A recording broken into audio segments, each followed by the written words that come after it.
Hello everyone, my name is Vladimir Krichevsky. Life is beautiful and amazing, and we are continuing our series of open live webinars. Now, would you please tell me if you hear me and see me? You could just type it in the chat.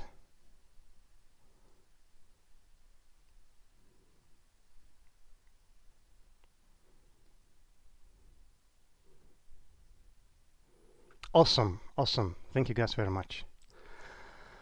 All right, so today we're gonna talk about Waterflood, and before I start, I will probably remove my face from the screen, right?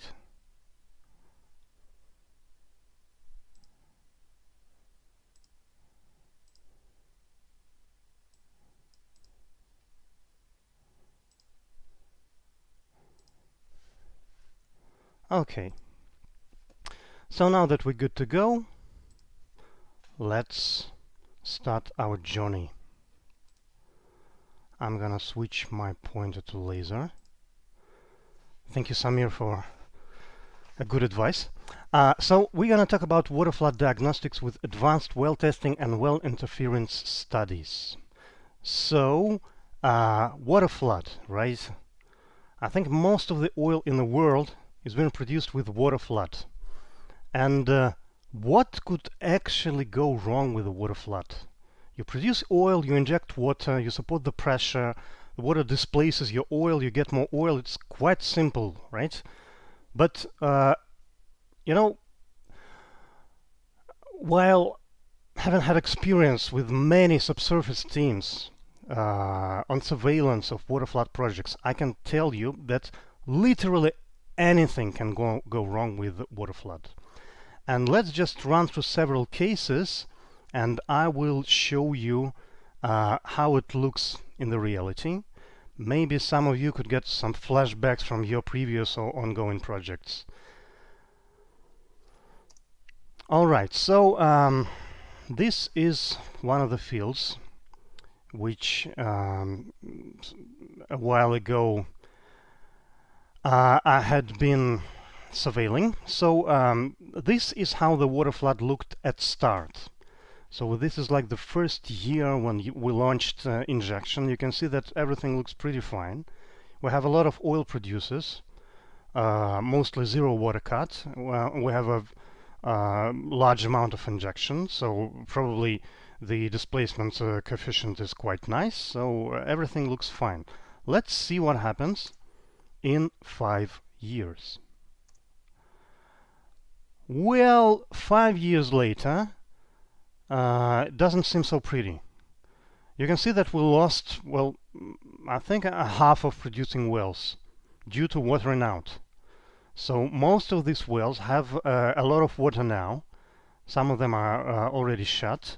We also closed some injectors because it was clear that some injection wells were just putting water in producing wells directly. So it was like a giant laundry when the water went round and round in circles. So let's wait another 5 years and see what happens. Right. So it's been only 10 years of the field's history, and we have reached the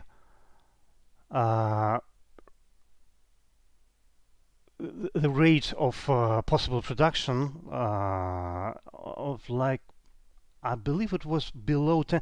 It was about 8%. So at this moment, the field is practically almost dead, and we only have taken 8% of the reserves we can actually get. So this is a sad story. It's quite old, actually. And now we have some technologies, we have some knowledge and experience on how to prevent this type of mistakes we made with this field, right? Okay, so before I go to the next, to the first case, I want to show you today. I need to introduce you this technology, MRT, Multiwell Retrospective Testing. So this is one of technologies that we are using to analyze the water flood. Not only water flood. I think some of you who joined me a couple of months ago in my first webinar in the beginning of April, which was on compartmentalization and static model adjustment with dynamic data, you might remember the description of the technologies, but still I want to say a couple of words. I think we have new people today. This technology is called Multiwell Retrospective Testing. The idea of the technology is that you have a long enough history of bottom hole pressure and rate in your wells. So it means that you need to have a PDG or ESP with a pressure gauge, and you store all your pressure data on some kind of a server, and you have like several months or even years of pressure history in your wells. So if you have this data, then you might be able to see that when you change the rate of a well, a producer or an injector, then the offset wells, the wells around this well, will start changing the rate or pressure or both. So it means that throughout the history of the field development, we can see wells talking to each other, but we need to have this pressure data. So this is crucial for this technology, right? Here's how we do it. We have this well in the middle, which has a PDG, and we have several offset wells, some of them producers, some of them injectors. We call these several wells an MRT cell, and inside this cell we build a small mathematical model of these wells talking to each other, like a small interference model. That's how I would put it. So based on these small models, we may understand the reservoir pressure, the productivity index, and the actual history of cross well pressure impact. So we can see which well is given the pressure to my well, and which well is taking the pressure, and how much pressure, right? All right, now let's jump into the case. The first case, well, I would call it a classic MRT case. So below here you can see the paper where you can see more details on this case. And it is a field-wide MRT analysis. So it means that we have a field with several deposits. You can see one of them on your screen. And this field is struggling with several problems. One of them is the fast increase of water cut in producing wells, and simultaneously reservoir pressure drop and non-uniform pressure drop. So we have high pressure somewhere and quite low pressure somewhere. Nevertheless, we have a system, a pressure maintenance system, which looks quite balanced. So if we build a PIR plots, and we build a map where we see the displacement coefficients, it would seem quite normal, but still we have some problems. Now, what are the problems? You can see that most of the producers are horizontal, and most of the injectors are vertical wells. So it means that in order to keep the displacement ratio, you need to inject a lot of water at a very high repression in the injectors. So it means that the drawdown, right, if I may call it so in injectors, the drawdown is a lot higher in injection well than in producers. And unfortunately, it is a Western Siberia case, I believe. So unfortunately, the permeability is, well, quite low, I would say. And due to this high injection pressure, we are getting induced fractures. And a lot of water, which we're trying to inject in the target layer, is in fact going into the underlying pay, which is water saturated, because the shale break between them is quite thin. So this is a major problem. We know it's happening, but we don't know where, and we don't know what are the amounts of this effect, right? So now we will try to estimate it with MRT. We are taking all the wells, all the producing wells. All of them have a very nice history of bottom hole pressure and rate, because the field is quite fresh, I would say. The active development had started in 2013, and then we interpret this data with the MRT workflow, and we focus on the injection impact. So it means that we're trying to understand which injector is bad, which is good, and in what way. So after we're done, we categorize these injectors into 3 categories. So category number 1 are injectors which are painted green here.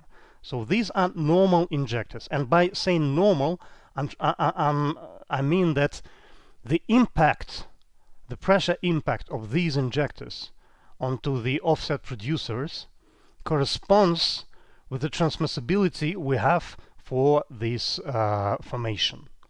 So it means that it seems like these injectors are injecting most of water into the right pay, and we see the impact on offset producers. So around in these areas it's pretty much all right. The second category are the injectors I painted in orange. So the orange injectors are the ones which are losing most of the water in the thief layer. So we see that the impact of these injectors is considerably weaker than it should be predicted with the transmissibility we have for this formation, the distribution of transmissibility, right? So by the way, it explains why we have these red zones here, because these red zones are the largest reservoir pressure drop zones. So during our MRT, for every producing well, we estimated the current formation pressure, and here we saw the biggest drop. And now we can see why, because these wells, several injectors with a very high rate, which were supposed to support these areas, are actually losing most of the water, like in vain. Okay. And the third category of injectors, we have only one well in this category here, the red one. Ironically, this is the well which has the least injection, but this is the only injector which has the direct breakthrough into the offset well. So we can see with pressure data that this well is actually flooding this X12 horizontal, and all this water we have here is coming from this small X05 well. So yeah, sometimes we can see scenes like this. And now that we know the picture, now that we draw all these color circles and these arrows, we may understand what to do. So we're trying to suggest something. So based on this analysis, we had a full scope of the recommendations, but I want to focus on one here, which is like the most straightforward, but still not obvious when you don't see the MRT results. So just outside this horizontal, you see another producing well here. It is vertical, and it is situated right inside the area of the pressure drop, and it's next to another injector, but now we know that this injector is insufficient, and we recommend to switch this producer into injection. All right. So after some talking and convincing, our client switched this produced into injection, and here is what we saw. So you can see the history of X12 well here, and this orange line is the moment when we started injection in X28. So you can see here that right from the start we had a BHP increase and liquid production increase, and in about a month we increased the pressure drop. The water cut dropped substantially, and we had like let me see, it's about 200 or 300 barrels of oil back into production on this X12 only. So it means that this X12 is really watered out by this injector, which in fact was closed before this operation, right? And it also means that there is a pressure drop in this area, and there is a lot of oil to the north from this horizontal, which it can perfectly produce, which if we just increase the pressure here, which we proved by these results. All right, another thing we can do is to justify the wells candidate for these treatments. Well, let's call it EOR treatments. It's maybe not strictly correct, but in Russian oil industry we practice a lot this type of stimulations when in injecting wells with the supposed fractures we inject a viscous fluid, a small amount. Well, by saying small amount, I mean small amount comparing to the pore volume, but it would still be, well, several hundred cubic meters, and this fluid is supposed to block the fractures and prevent water from coming straight to the producing wells. I don't know if you practice some of those. By the way, guys, we have an open chat, and if you have some questions along the way, you please type away, and at the end of the presentation I will look through your questions and try to answer them all, okay? Right, so with this MRT we were able to see on this deposit or several other deposits, we were able to see several wells which have too fast pressure impact onto nearby producers, and we are supposing that these wells are causing the high water cut in those wells. So when we select this candidates for this treatment, we take into account the MRT results, and then in several wells we perform these treatments, and you can see that right, well, number 1, 2, 3, and you can see these red lines, which is the time of the stimulation on the injector, and you can see the water cut drop and some oil production increase. Well, it's not much. I think it's well, around 100 barrels, but still, considering the low price of this treatment, this is a very nice result. Okay, let's go to another case. Another quite interesting case with MRT technology. We are trying to adjust target rates with MRT. So we have a completely different field. This is a very permeable sand, poorly consolidated with several Darcy permeability, but the problems are, well, I would say quite common. So we have a non-uniform reservoir pressure drop. We have areas with high pressure, with low pressure. We don't understand if there is any impact from the injecting wells. From some wells we do see the impact, but we cannot quantify it, and we would really much like to. Also, we have the anisotropy of cross-well interference. So we got the, inside this large pay, widely distributed, we actually have some channels which with even higher permeability, and we would like to see if through the cross-well impact it is possible to understand where the channels are, right?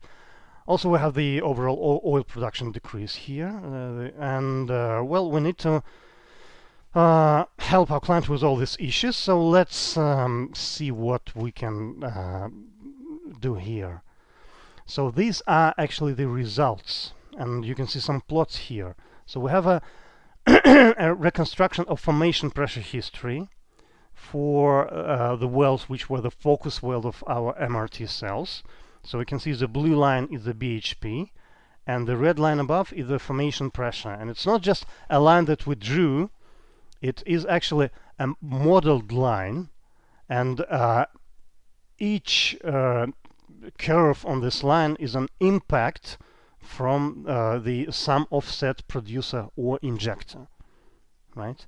So we now understand how the wells are talking to each other, and producing and injection wells. Also, we reconstructed the productivity index history, because now when we have the history of formation pressure, we also have BHP, we have rate, so it's like a straightforward calculation to understand what the PI is like. And we can see that the productivity index has dropped in, well, at least one of the wells, and the drop is substantial, it's 20–30%, because considering the productivity of these wells, well, these drop of PI actually means that we are losing like hundreds of barrels of oil per day. We can understand why, because we have a skin raise, and the raise of skin is substantial, and we can see that the most probable reason for that is that the gas liberating is causing the dual phase zone near the well bore, and it decreases the productivity of the wells. So this happens because our reservoir pressure went below the bubble point during the time that we observe with our MRT analysis. Right, so also we assess the well and reservoir properties. You can see that the permeability, yes, it's quite high, it's around 2 Darcy here. We have a very high skin at the moment. And also we estimated the drainage volume of the wells. Right, so these are the raw results. And as to the cross-well impact, no, not yet. The next step is to predict the formation pressure.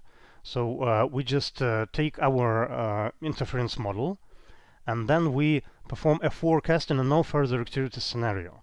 So we're trying to understand how the reservoir pressure would drop further. And we can see here that given the concentrates of the wells and the offset wells, we can see that in both wells we analyzed here, we have a reservoir pressure drop, and we predict a further drop. And in one well, it's pretty moderate, but in this well, it's pretty sharp. So we can see that in no time we will have another major drop of like 15 bars, which is critical for this field.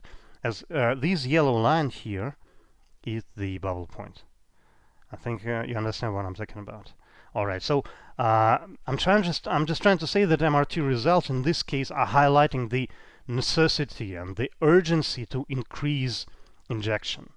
We need to increase the formation pressure because we are already losing the productivity of our producing wells due to the fact that formation pressure went below the bubble point. All right.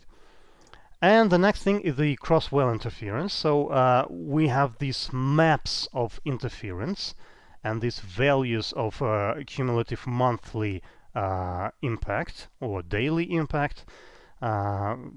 So what we can see here is that the well interference tends to be higher in the north-south direction. So it means that the probable structure of these channels is north to south. Another thing we can see is that, well, around one of the tested wells, we had one injector, which is actually outside the barrier, and there was an idea that probably there is still a communication through the fault, but we weren't able to see any impact from this injector during the time that we tested this producer. So it doesn't seem like at the moment this injector is given any pressure to this producing well. Some wells are closely connected. So it means that amongst other wells we have some pairs of the wells which are connected very tightly, and we can see that they are still in production from each other. For example, this well 365 and this well 255.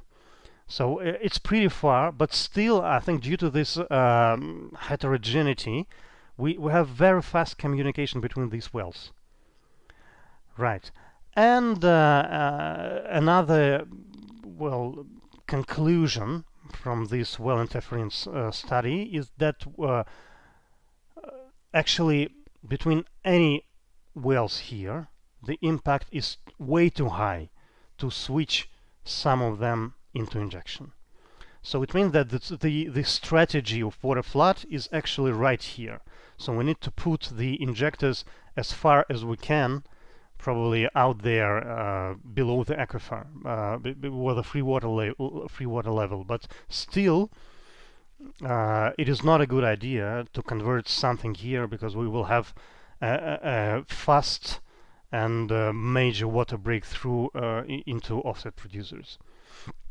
All right, so now to the most interesting part. So as I told you before, we found several wells with a quite close connection between them. So it means that if I change the rate on a well, the liquid rate in the area will redistribute quite fast, and I will get the liquid production increase in another offset well. So it means that if I have, let's say, two such wells, and one well has a water cut of, I don't know, 5%, and the other one has, like in this case, around 60%, then if I reduce the production in this well, and I reduce the water production, and I will increase the same amount of liquid production in about a month on another producing well which has almost zero water cuts, then I will get an oil production increase. And this I might do by simply switching the targets of my wells. So I need to restrict the rate of one well, then wait for months for the reservoir pressure to raise, and then increase the pressure drop in the good producer. So this is quite simple, quite fast, quite straightforward, and we can see it with these cross-well interference result we get from MRT. The next step is to forecast what, to quantify this effect. So what we're trying to do here is forecast it in three scenarios, like NFA, increasing the rate of the injector, and then reducing the production of watered out well and increasing the injector rate. So these are the three scenarios on the formation pressure plots. You can see the drop here, a moderate raise here, and a quite fast raise here, which in terms of additional oil production would get us several hundred barrels of oil per day.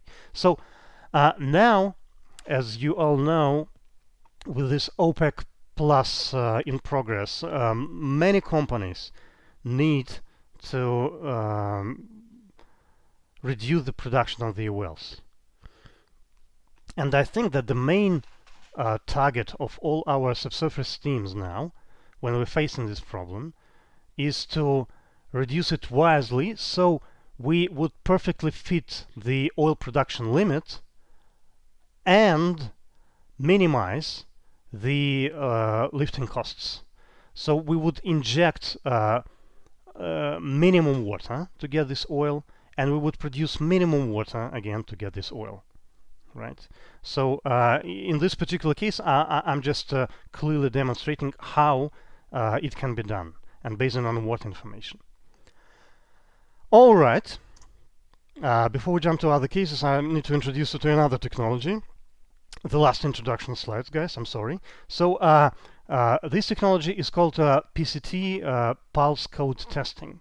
So it is our own proprietary kind of the interference testing.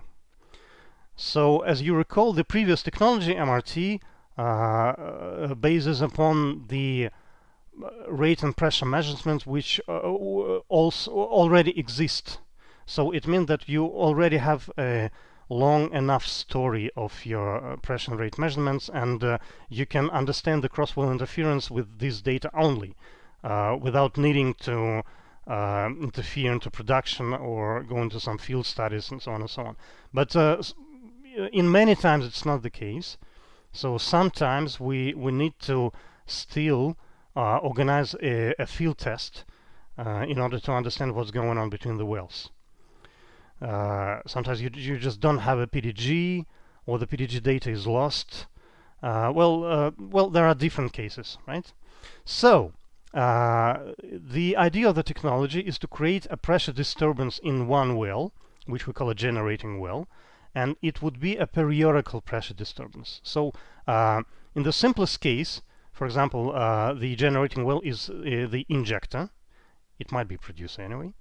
So if it is an injector, we would inject and then shut, then again inject and then again shut, and so on and so on. And then we will create a pressure disturbance around this well, so the pressure will go up and down, and then this disturbance would propagate through the reservoir, and it would lose the amplitude, and it would shift a bit in time, and then it would reach the offset wells, which could also be producers or injectors.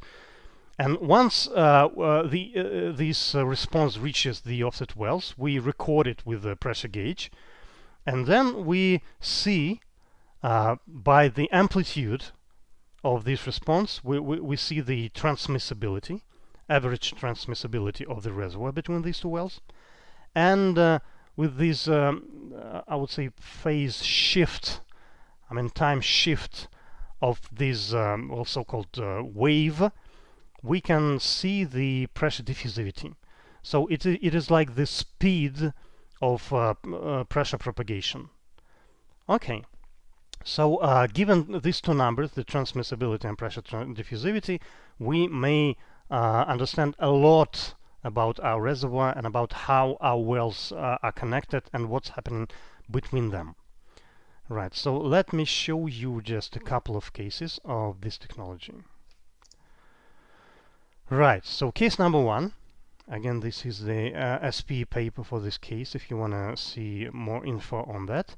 So estimating the vertical displacement efficiency with PCT. So some of you probably do remember this picture because I have shown a part of this case a couple of months ago in my first webinar. But now we're focusing on another deliverable of this study. So we have this injector in the middle and several offset producers. So unfortunately we don't have any PDG or ESPs here.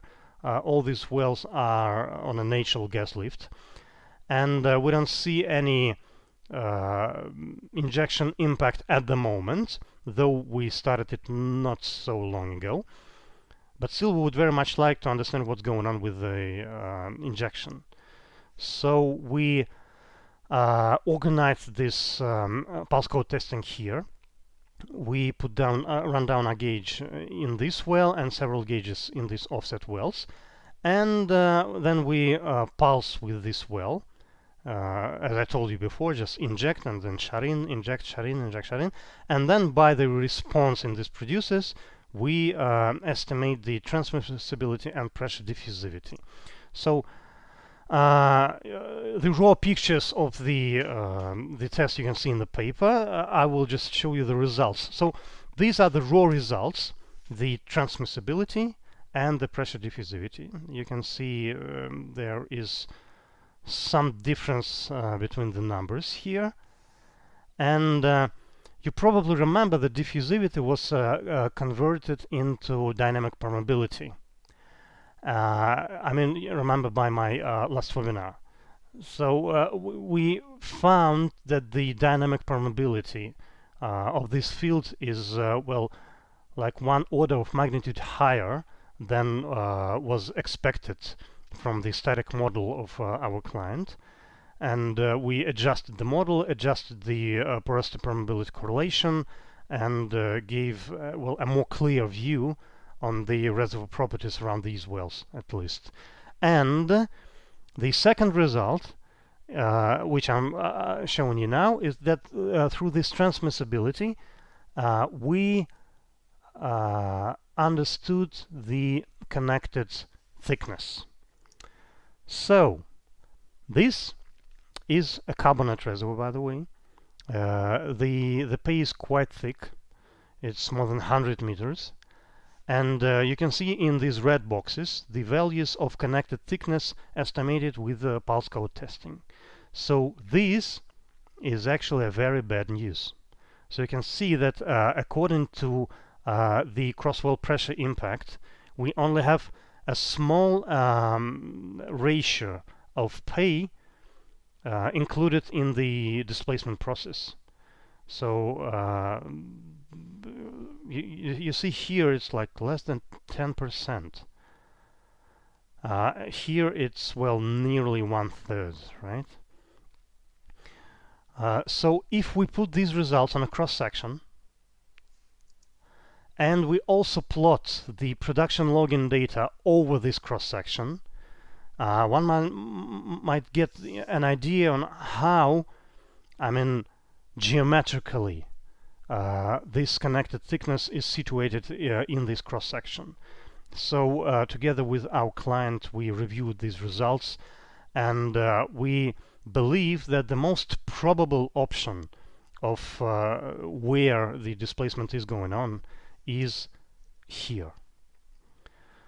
So according to the production logging and our estimates from PCT, we now have a pretty certain understanding that out of these three pays, I think you can see the upper pay, the middle pay, and the lower pay divided by these shale breaks. Only the middle one is actually included in the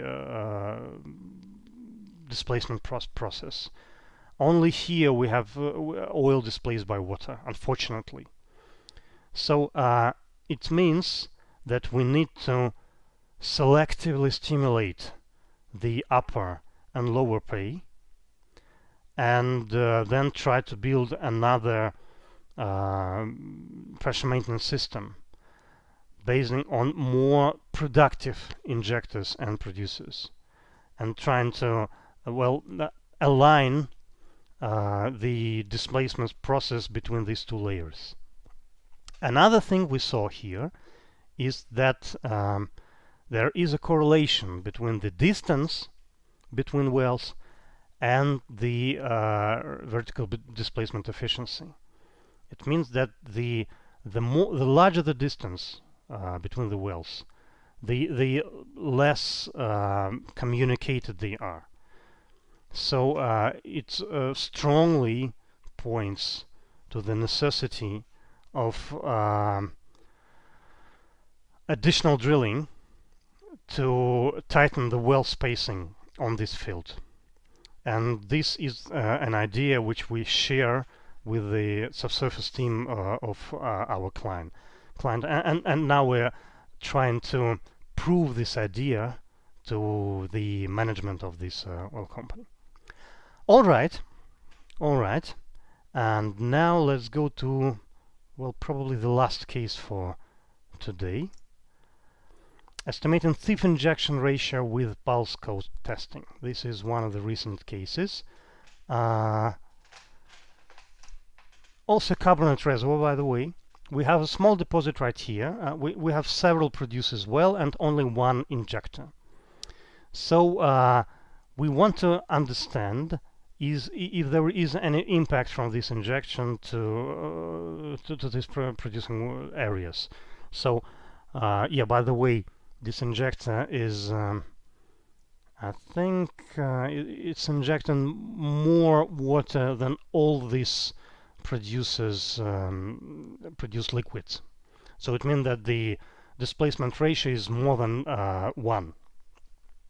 But still the reservoir pressure is dropping, right? So there is an obvious problem, and we want to understand the nature of the problem. So we run a pulse code testing. We use this injector as a generator and these two producing wells as receivers. So one of them was shut, I think the most distant one, right? And this one continued working. So the beauty of the PCT is that using the modern pressure gauges, modern mathematical tools, modern software solutions, we are getting rid of the restriction that most of pressure interference techniques are having, which is we need to shut receiving wells. So in many cases we do not need to shut receiving wells, and it opens a lot of possibilities to use the pressure interference testing in field analysis, right? So here you can see the rate of these receiving wells. Here 0, and here, well, you can see it's still produced during the test. And we have the the blue is the pressure itself, the red is the detrended pressure, and this black dotted line is the pressure response we found in this test. So you can also see how we created the pressure disturbance. So we inject here, and this is the pressure in the injector itself. So we inject here and then shut in, inject and then shut in. Here you can see that we had two target rates on this injector, like the high rate and the low rate.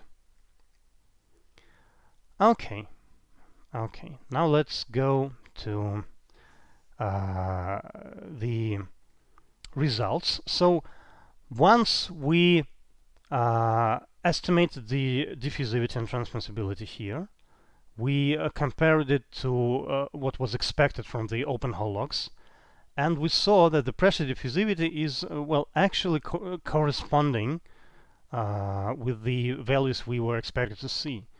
So it seems like the permeability is fine. There is, of course, a connection between these wells, and the permeability looks like open hole log prediction. But the magnitude of the response, which is based on the transmissibility, right, is very, very low.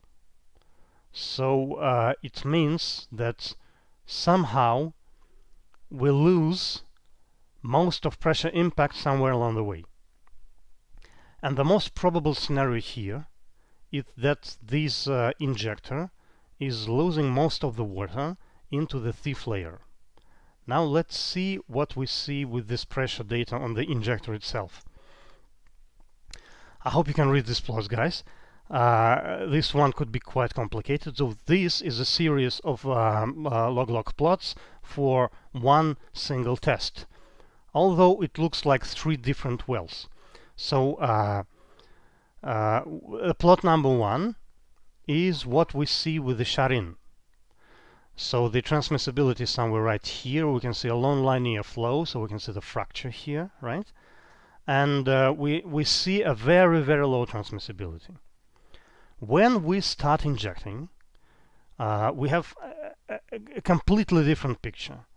So this is an injection. Yeah, I'm sorry. I think I missed this. Well, okay. Anyway, so this this plot here is the log-log for the low rate, in fact.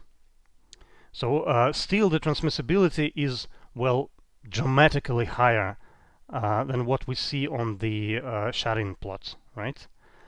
And another thing here is the high rate. So what we see with the high rate, when we start injecting with the high rate, we have a pressure response which showed us the even higher transmissibility, right?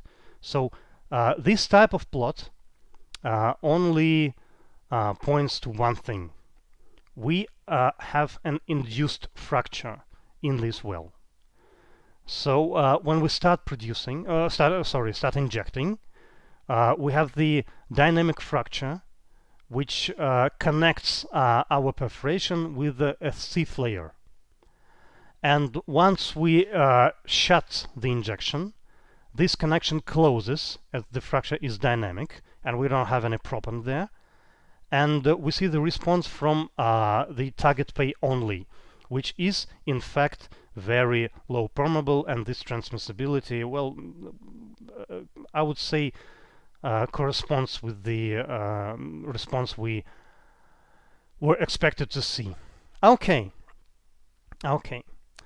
So I think that one of the interesting parts of this case is the subsequent production logging. So after we performed this PCT, our client called for production logging company to try to understand what is really going on in this well. And what do we see here? So we have a temperature panel here, a noise panel here, and you can, as a matter of fact, you can see that well, with the noise panel, I think you can see right away that we have this cross flow downwards. So this is the perforated pay, and on a small rate, low rate, we have a lot of noise here, and on a maximum rate we also have a lot of noise here, which means that a lot of water is moving downwards somewhere near the well, probably behind the cement, or along the frac, and we are losing a lot of water into the underlying pay. And you can see that the temperature is actually doesn't react to this as sharp as we would expect to, because the problem with the temperature logging, which is by the way my favorite logging method, but when you have water moving through the fracture, then the temperature response is not as sharp as you would expect it to be in the porous media. So it means that sometimes you can't even estimate the magnitude of your injection loss into the thief layer with the temperature logging. But here we can perfectly do it with the noise power. And our colleagues from the production logging company estimating the target injection in 10%, which corresponds pretty close with what we said in our PCT report. We said, I believe, from 5 to 7%. So, well, given the accuracy of both methods, I think this is a very nice match. So now we can see the real picture of what's going on this deposit. So unfortunately, out of this enormous amount of water we inject in this injector, only a very small part is going into the target layer, so it causes the reservoir pressure drop.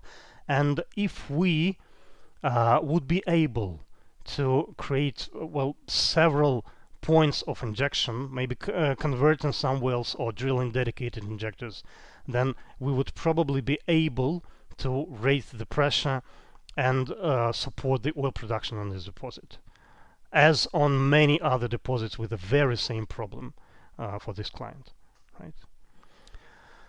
Okay, now as I'm about to end the slides, I just want to ask you another question. So speaking of this thief injection and this induced fracturing problem, I would very much like you to type in the chat if you have the similar problems on your fields, because we have another technology which is quite innovative, quite new, which I would love to share with you if it would be interesting for you. So we have another technology of analyzing the injection data in order to understand the amount of the thief injector by well testing. Okay, so again, if you're interested, please type it in the chat, and we will probably run another webinar dedicated on this problem. right?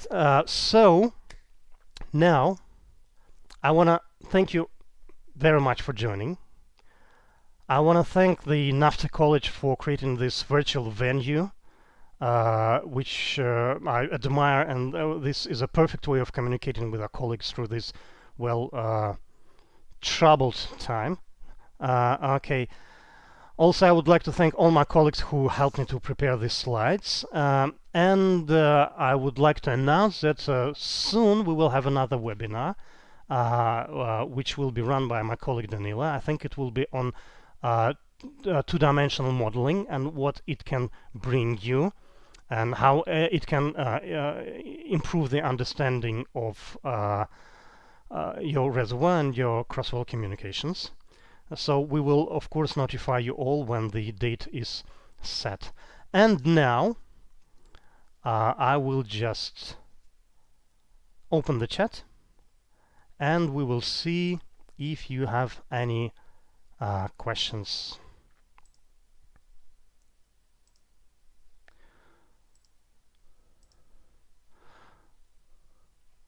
All right.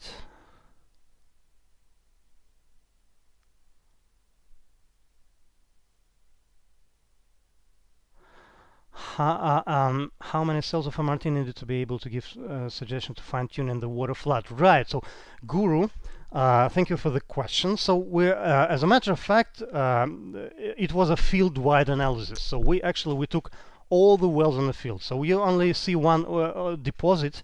Yeah. By the way, I think we're talking about this slide, right? So you only see one deposit of the field, but in fact we had, I believe, about 60 MRT cells here, right? But actually, in most cases, we would just focus on the problem areas. So it is absolutely possible to give some recommendation for only for the problem areas of the field. And then the time of the analysis, and of course the cost, right, would be much lower. Okay. The next question is what represent the number into boxes on the plot? Right. So this is one of the problems, because I don't know now what. Right. I think we were talking about the same plot. Right. So the numbers inside the boxes is the formation pressure around these producing wells in bars, I believe. So we see about 200 bars here, 270 here, by the way, but this is actually caused by the water breakthrough from this well. And here we have lower pressure, 150, 160, and these are the areas of the most pressure drop. So we have the reservoir pressure lower than 100 bars. And the initial pressure, I think I have to say that the initial pressure here is about 280 bars. Okay. Okay. Right.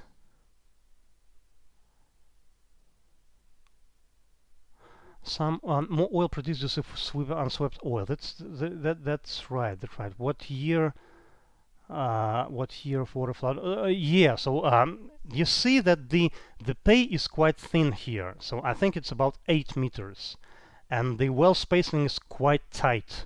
Also, the permeability, well, I would say it's slow, but considering many Russian fields, I think it's quite normal. It's about 20 or even 40 millidarcy. So it means that once we start to inject in this well, we had a response in, well, right about a month only. So it's a quite fast reaction, which we were able to see in no time. Do we need shut-in when using PCT? Well, I think I well replied this question, right, in a way, but still we need to create a pressure disturbance in a generating well. this would be #1 priority. So it means that sometimes we need to create a big pressure disturbance, and the only way to do it is to shut, for example, the injection well. Shut and then inject, shut and then inject. But sometimes, again, judging by the fluid mobility, the distance, the PVT properties, sometimes we can just, decrease the injection rate and then increase it. Then again decrease and then again decrease it. So it would mean that we do not need to shut any well, nor the generating nor the receiving. Right.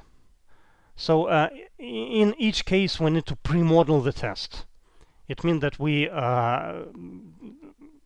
have like the expected formation properties, expected PVT, expected pressure impact, and then we pre-model the test in order to understand, well, at least the order of magnitude of our response. And if we may register this response with the downhole gauges we can afford in some well, right?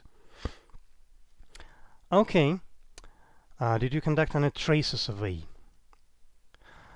About the tracer. So the results of the pressure interference studies, and MRT and PCT are both pressure interference studies, are often compared with tracer studies, and I would say that this is not strictly correct, because the tracer is only telling you if you have any water in this well coming from that well, or if you have any communication between these wells at all. So it means that if you get the water in the producer from your injector, then yes, of course they are communicating. But the amount of this communication, and is it a good or bad communication, it's often unclear with the tracer result. So I'm trying to say that in many cases you would see that you don't get any tracer in a well, but still these wells are pretty closely connected, because there is another well between them, for example, and it could be a producer or an injector, and you won't get any tracer in an offset producer, but still when you shut this injector you will see a pressure drop on that producer. So it means that the pressure response does not work like a mirror of the tracer results. So I think these are technologies which complement each other, and we need to know what can be actually achieved with the different methods here. Okay. But answering to your questions, yes, we had some tracer studies which were run right before, right after our tests, and the main conclusions we had are confirmed with the tracer studies. Any specific reason?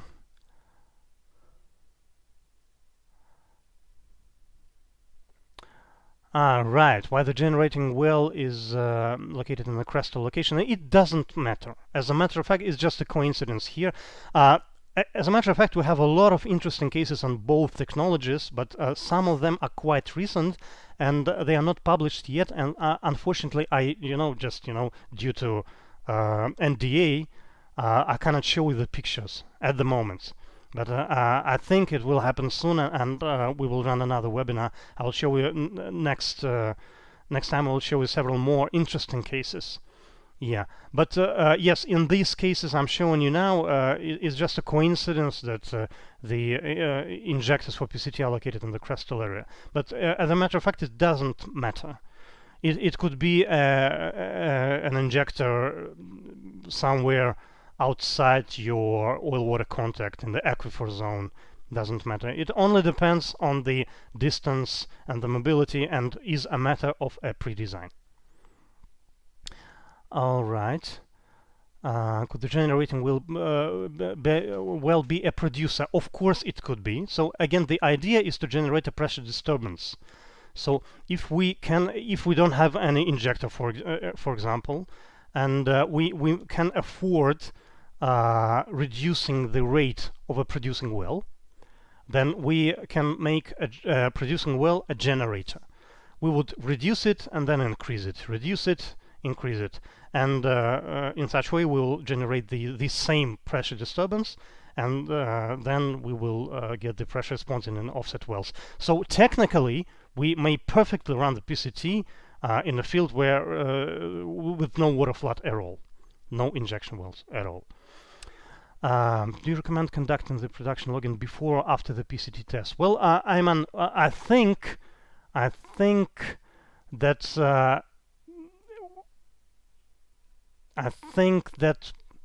in most cases, in order to properly design the test, it is better to have the results of the PCT beforehand. The production logging beforehand.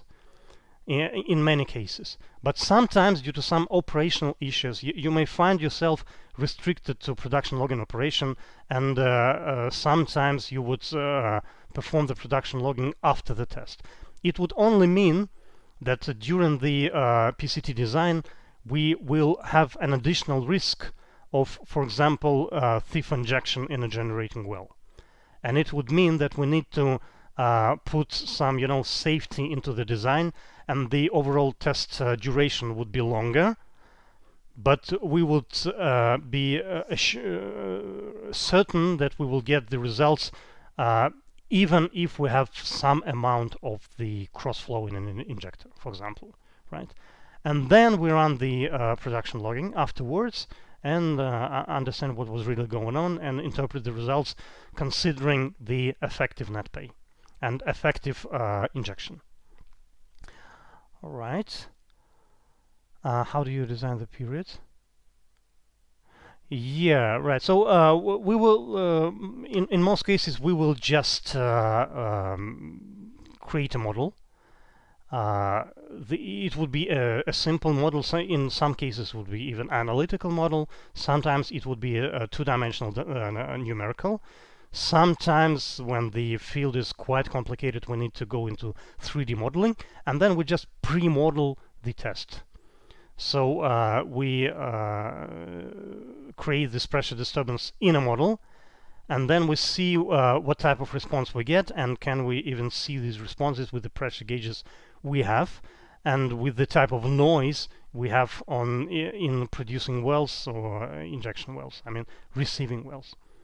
Okay. What one can see from PDG against what is observed later from production logging. Yeah, I think it could be a very interesting webinar, right? It could be quite short, but it would be covering this important topic. Thank you. In a field of single injector, multiple producer. Single injector, multiple producer. How many do we need to monitor the response? How many wells? Well, you see, I think that the area which we test is defined not by the the technical possibilities of PCT, but by the issues and problems you have in your field. So if you know the issue of the field and which you're trying to solve, then we may work together to understand which wells we would need to include, which minimal quantity of wells we need to include in the test program, and then understand what can we achieve and how. But we're right. Okay, yeah, I think this will suffice. All right.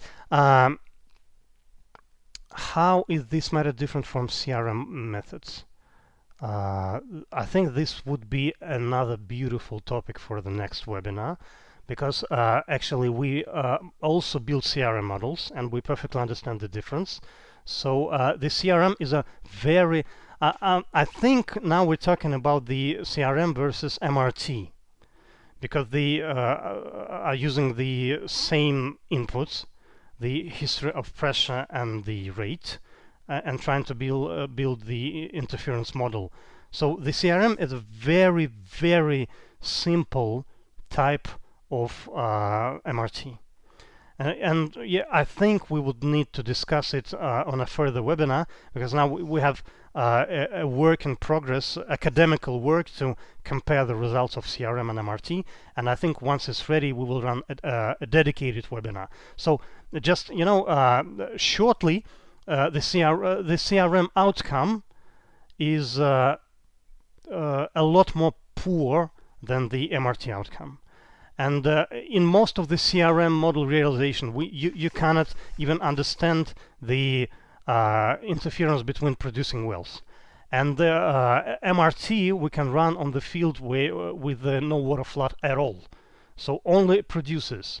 And we will cover that with the CRM, with the MRT, but CRM won't work with this type of the fields. So we will build a complete matrix of cross-well interference, covering early, middle, and late times, and also providing all the same results additionally, which the CRM will get you. Okay. If all wells are equipped with PDG, can the same analysis to PCT? Yes, Anton. I think it is perfectly possible. So we will just need to see what is the pressure resolution of your PDGs, and then as we design the test, we will just try to fit the restrictions which this pressure resolution gives us. So it means that maybe, because we are trying on PCT tests, we are trying to use our sister companies gauges, which are quartz gauges, and with a very high resolution of, I believe, like 20 Pascal for now, which is very, very precise. But yes, of course, if you have existing working PDGs, then it would be a lot better if we run the PCT on your PDGs, but it could mean a slight increase of the test duration. That's it. But I think, considering not needing to perform all this run in hole, pull out a whole operation, this we can live with. Okay. You have a plan to design an interference test to find the value of communication between. Okay. We have SCADA system. It means we have the online pressure at well, haven't we? Now the wells produce drainage.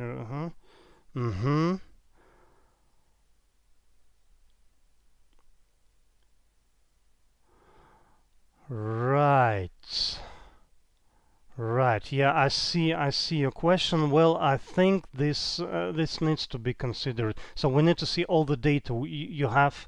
I think we can further discuss it on a forum. I think there is a link to the forum just below this video in YouTube. Or if not, we will just post it in no time. And I think we can further discuss these questions, because I think this one is pretty specific. Okay, pressure disturbance is still valid for tight reservoir. Yes. Of course it is, because again, the amplitude of the pressure impact is not actually defined by the permeability. You should also consider the viscosity and the compressibility, and of course the distance between the wells. Also, it strongly depends on the time of the test. So when we inject and then shut in, then the longer is this pulse and the higher response you get. So I think we one of the PCT cases I showed you today had the dynamic permeability was only 1.5 millidarcy. So I think it fits what you suggest. All right. Okay. What is the typical duration of the test? Well, again, there's a lot of factors. I just talked about them. There are a lot of factors which define the time of the test, and the typical duration would be, I would say, from 10 days to, in some cases, up to 3 months. But if talking about typical time, like the average time, I think it would be about 1 month, about 1 month long. But well, it's like measuring the average temperature of all the patients in a hospital. Yeah, okay. So actually, each case is unique, and we need to consider it individually. How the well spacing initially optimized? As I said, there is not consistent everywhere. Yeah, that is true. That is true. Of course. I've seen a picture. I've seen a picture a while ago of the reservoir engineer standing in front of the wall with two paintball guns, and one of them is red and another one is blue. So the red gun is called producer gun, and the blue one is called injector gun. So he is just firing into the wall, and thus he's forming the development system. So yeah, I think this field in a way seems like a result of such actions. But as a matter of fact, there was well, an idea initially on how to develop this field. But while drilling, while getting more and more information, the development system adjusted to this new information, and eventually it came looking like this, right? And in comparison of MRT with RTA, thank you, Samir. But I think it would also be a nice topic for another dedicated webinar, where we would compare MRT to both RTA and CRM. But briefly, I would say that the RTA is a straightforward method. So when you perform a rate transient analysis in many software, you are able to run a numerical analysis where you add offset wells and you try to model the response of your focus well. Yeah, that works pretty fine, but this is a straightforward calculation. So it means that you have to model it. Okay, no good match. You change the parameters, you model it again, and you are actually free to change a lot of parameters like porosity, permeability, thickness. If you have fracs in your well, you can change the direction of these fracs, and all this would affect what you see as a result. So the MRT is a reverse calculation. So it's a reverse task solution. So once we already have the data, we are trying to feed it automatically. So this is the beauty of MRT. We have a very complicated problem in the field of diffusion modeling. We convert it into mathematical field. Then we decompose it into very, very simple tasks, like which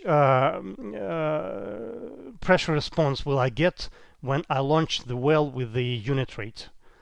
Which response will I get in that well when I launch this well with the unit rate? This is a very simple problem, and when we go back with this problem into the diffusion modeling, we will be able to solve it in no time. So I think in brief, this is the main difference between RTA and MRT. What about of gas already elaborated in reservoir condition with magnet of gas compressibility? Yes. Of course, Berek, it would affect your response, and we need to properly pre-model it, because in some cases it could create some problems for us. That's true. We need just to understand how many gas do we have, how many free gas do we have in a layer, and where is it situated, as a matter of fact, and then we may pre-model what we will get as a response, because of course the secondary gas cap will affect the calculation, and it will affect the field result. Alright guys, so as I see no further questions, I would like to thank you again very much. So again, if we have some questions left, I welcome you all to our forum, and we can all talk further. And we have several topics of webinar for our next webinars. So I think I will see you again. It was very nice and fun. Thank you for all your questions, for all your interesting, for all your interest, for all your attendance. Life is beautiful and amazing. Stay safe, and see you on the next webinar. Bye.